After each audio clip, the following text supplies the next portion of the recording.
नमस्कार दोस्तों, बहुत बहुत स्वागत है आपका इस चैनल पे। एक ऐसा माध्यम जहाँ पर आपको बिल्कुल ही क्रिएटिव वे में पूरे कॉन्सेप्ट के साथ जो है स्टडी मटेरियल प्रोवाइड करवाया जाएगा। तो इसी क्रम में आज इतिहास विषय का एक बहुत ही बेहतरीन सेशन हम स्टार्ट करने जा रहे हैं, जो स्पेशली बिगिनर्स के लिए बहुत ही ज़्यादा बेनिफिशियल होने वाला है। ऐसे लोग जो जस्ट अभी स्टार्ट किए हैं हिस्ट्री विषय पढ़ना, तो उनके लिए काफ़ी फ़ायदेमंद रहेगा। तो बिल्कुल बेसिक से क्लियर करते हुए आज का टॉपिक स्टार्ट करते हैं। जैसे कि यहाँ पे टाइटल आपको दिख रहा है, हमने लिया है इतिहास और मुग़ल साम्राज्य। हमने इतिहास के अंतर्गत मुग़ल साम्राज्य को यहाँ पे ले लिया है और यहाँ पे मेंशन किया हुआ है जानकारी और तरीका।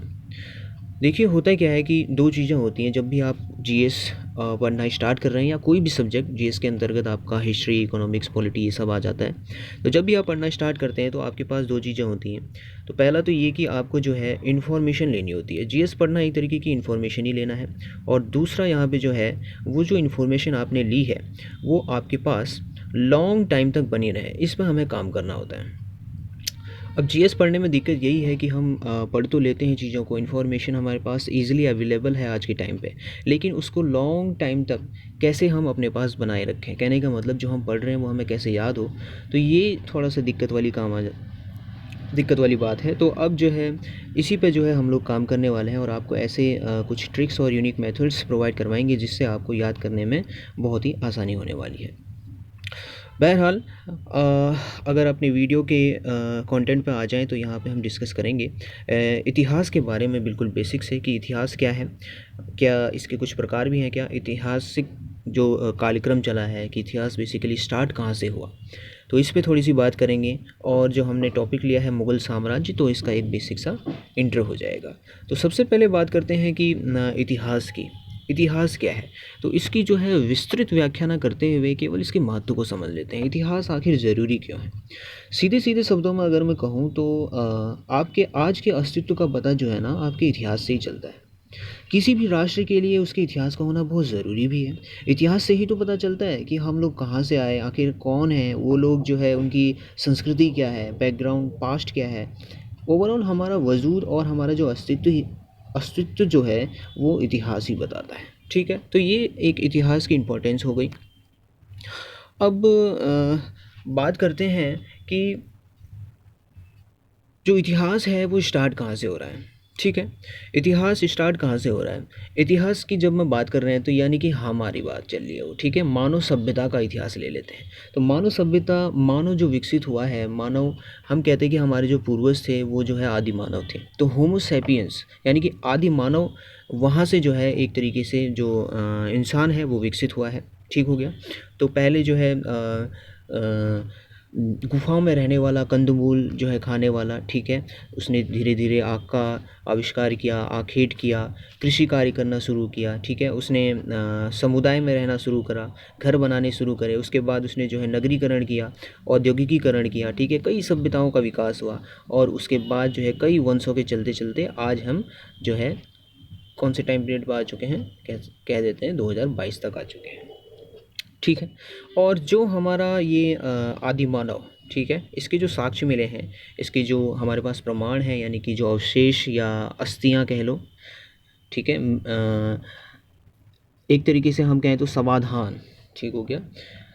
तो इनके जो अस्थि कंकाल मिले हैं उनसे पता चलता है कि ये तो जो है लाखों वर्ष पुराने हैं, ठीक है। और जो ये टाइम पीरियड चल रहा है 2022, इसका मतलब है इससे पहले 2019 था, और कहीं ना कहीं साल एक भी स्टार्ट हुआ होगा। तो वो कौन सा टाइम है? तो बेसिकली आपको जो है जो हिस्टोरिकल टर्म्स होती हैं, हिस्टोरिकल टर्म्स लाइक एडी, हम ईस्वी का यूज़ करते हैं, बीसी ईसा पूर्व का जो यूज़ करते हैं, उसका जो बेसिक कॉन्सेप्ट है वो यही है कि जो ज़ीरो ईयर, मैंने कहा जहाँ से ईयर स्टार्ट हुए, उसको हमने मान लिया, उसको हम मान लेते हैं यहाँ पे कि वो जो टाइम था वो जीसस क्राइस्ट का जो जन्म है उसको हमने मान लिया कि चलो 0 ईयर है, ठीक है। उसके बाद ईसा मसीह के जन्म के बाद के वर्षों को हम इस तरह लिखते हैं और उन्हें एडी बोलते हैं, और उससे पहले के वर्षों को हम बीसी में इंडिकेट कर देते हैं। बीसी का मतलब बिफोर क्राइस्ट, और एडी का मतलब होता है एनो डोमिनी। एडी यानी कि ईसवी, और बीसी बिफोर क्राइस्ट यानी कि ईसा पूर्व। तो आपने देखा होगा हिस्टोरिकल टर्म्स जो हम ईयर मेंशन करते हैं एडी और बीसी में, उसका जो बेसिक कंसेप्ट है वो ये है। उसके बाद एक और चीज़ आती है, कहते हैं कि 21वीं सदी का अभी जो है टाइम पीरियड चल रहा है। तो ऐसा आपने सुना होगा। तो 21वीं सदी क्या है? तो बेसिकली क्या है कि एक सदी और शताब्दी में 100 ईयर्स होते हैं। तो जब 1 से 100 वर्षों के बीच में हम देखेंगे तो यानी पहली सदी हो गई। अब जब 100 से 200 वर्षों का टाइम देखें तो दूसरी सदी हो गई। ठीक है, तो जब हम कह रहे हैं कि दूसरी सदी, जब हम कह रहे हैं दूसरी सदी, मैंने लिखा दूसरी और यहाँ पे लिख दिया सदी। तो दूसरी सदी का मतलब हो गया, आप 2 लगा दीजिए और सदी के आगे 0 लगा दिए, तो 200, यानी कि 100 और 200 के बीच में आप कहीं यहाँ पे एग्जिस्ट कर रहे होंगे। तो वो होगा क्या कि आपके आने वाले कई साल जो हैं 200, उसके बाद जो है 200 का जो साल है वो आएगा। इसी तरह 21वीं सदी जब हम कह रहे हैं तो 21वीं सदी का मतलब है 21 और सदी, है ना। तो इसका मतलब आप 2000 और 2100 के बीच में यहाँ पे एग्जिस्ट कर रहे हैं, और हमारा जो टाइम पीरियड चल रहा है फ़िलहाल 2022, तो इसलिए हम कहते हैं कि हमारी जो सदी है वो 21वीं सदी है। ओके, आई होप आपको ये थोड़ा सा क्लियर हुआ होगा। उसके बाद आगे चलते हैं इतिहास का प्रकार।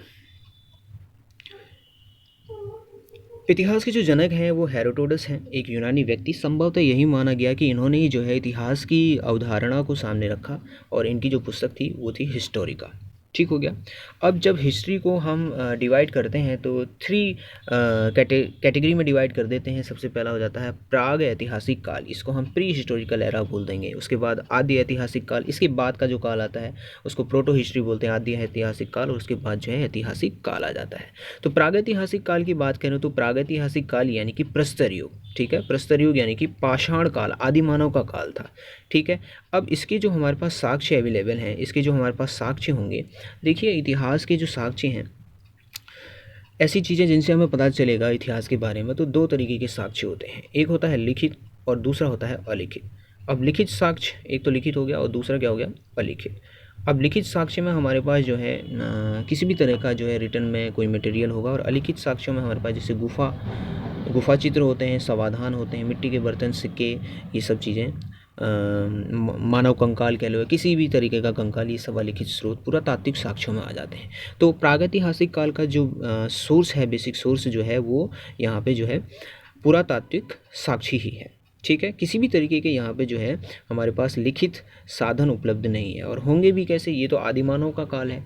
उस टाइम पे तो इंसान ने बोलना तक भी नहीं सीखा था। ठीक है, तो वो लिखित जो है लिपि जो भी है उसको कैसे विकसित कर सकता था, इसलिए यहाँ पे लिखित साक्ष्य अवेलेबल नहीं है। पूरा पाषाण काल बोलेंगे, मध्य पाषाण काल और नव पाषाण काल, उसके बाद ताम्र पाषाण काल। ठीक हो गया। तो पूरा पाषाण काल जो है एक ऐसा टाइम जहाँ पर आग की खोज की उसने। मध्य पाषाण काल में हथियार बनाने शुरू कर दिए। नव पाषाण काल में पहिए की खोज की। और ताम्र पाषाण काल यानी कि प्रागैतिहासिक काल के लास्ट तक आते आते उसने तांबे की भी खोज कर ली थी। सिंधु घाटी सभ्यता का विकास होना शुरू हुआ और औद्योगिकीकरण यहाँ पे कहीं ना कहीं शुरू हो गया था। तो आप देख सकते हैं कि इसने टाइम टू टाइम जो है खुद को जो है इवॉल्व किया। तो एवोल्यूशन के थ्रू जो है इंसान बढ़ते बढ़ते फिर आज यहाँ तक आ चुका है। ठीक है, उसके बाद का जो टाइम आता है वो आता है आदि ऐतिहासिक काल। आदि ऐतिहासिक काल के जो स्रोत हैं हमारे पास पुरातात्विक भी हैं और लिखित भी हैं। लिखित ऐसे हैं उन्हें पढ़ा नहीं गया।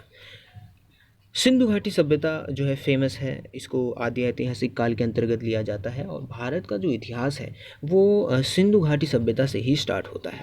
अब लिखित साक्ष्य अपठित इसलिए हैं क्योंकि ये थोड़े से भावचित्रात्मक थे और इन्हें जो है पढ़ा नहीं जा सका, आज तक पढ़ा नहीं जा सका है। ठीक हो गया।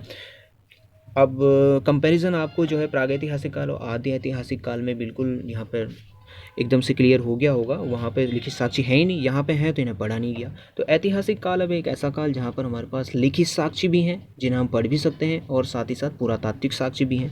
तो इसके आधार पे यहाँ पे फिर हमने फर्दर ऐतिहासिक काल को अपनी सहूलियत के लिए यहाँ पे 3 कैटेगरी में फिर से हमने क्या कर दिया, डिवाइड कर दिया। प्राचीन काल, मध्यकाल और आधुनिक काल। अब भारतीय इतिहास की अगर बात करें तो हमने कहा कि भारत का इतिहास जो है सिंधु घाटी सभ्यता से स्टार्ट होता है। तो सिंधु घाटी सभ्यता हमारी तो आद्य ऐतिहासिक काल के अंतर्गत आ गई। उसके बाद वैदिक काल आ जाएगा 1500 BC। ठीक हो गया। और उसके बाद भारत के स्टार्टिंग के जो वंश हैं वो चलेंगे। तो कहने का मतलब जी यहाँ से लेके यहाँ तक ये हमारा हो जाएगा प्राचीन इतिहास। ठीक है, ऐतिहासिक काल के अंतर्गत प्राचीन इतिहास का टाइम हो जाएगा।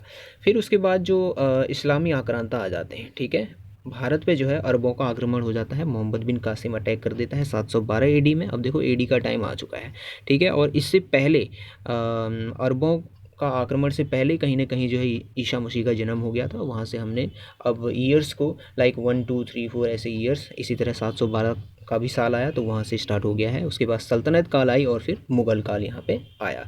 तो ये हमारा मध्यकालीन इतिहास हो गया, मिडाइवल हिस्ट्री, ऊपर एंशियंट हिस्ट्री और उसके बाद ईस्ट इंडिया कंपनी आ जाती है और फिर स्वतंत्रता संग्राम जो भी हुआ, और उसके बाद आज तक का टाइम यहाँ पे जो है आधुनिक इतिहास के अंतर्गत हम लेते हैं।